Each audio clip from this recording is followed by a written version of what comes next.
There are plenty of rules royals have to follow, and when Meghan Markle joined the monarchy, she had to grapple with all the new protocols. But the Duchess of Sussex, who dropped her HRH title after she moved to the States with Prince Harry, broke some of those rules, which is said to have upset the late Queen Elizabeth. One of those rules is to wear nude tights under dresses and skirts, but Meghan preferred to go without. Royal expert Victoria Arbiter said this was surprisingly the Queen's most important rule, saying, "I would say that's really the only hard, steadfast rule in terms of what the Queen requires." Another rule-breaking habit for the American star was to wear muted tones and black, which members of the royal family, known as the firm, choose to do only for funerals and periods of mourning.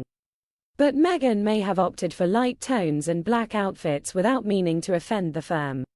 She says she hoped for the In the Netflix documentary series Harry Meghan, the Duchess claimed she never felt comfortable wearing color on royal events as she wanted to avoid embarrassing the firm. In the third episode of the documentary, Meghan says, "When I was in the UK I rarely wore color. I wore a lot of muted tones. I also wore it so I could just blend in. I'm not trying to stand out here. I don't want to embarrass the family. To my understanding, you can't ever wear the same color as Her Majesty if there's a group event.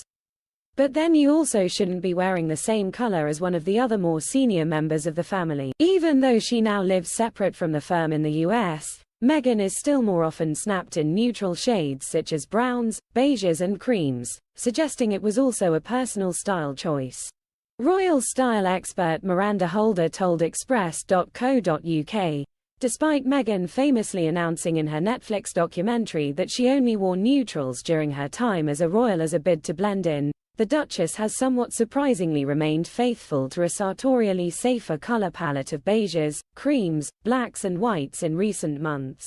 "It's a little unexpected, as following her statement, I think we all expected the Duchess to be sipping out in a rainbow of vivid hues and making the most of her newfound freedom on the wardrobe front, but it's quite the opposite. Personally, I think it indicates a very relatable conflict of emotions with Meghan's current predicament.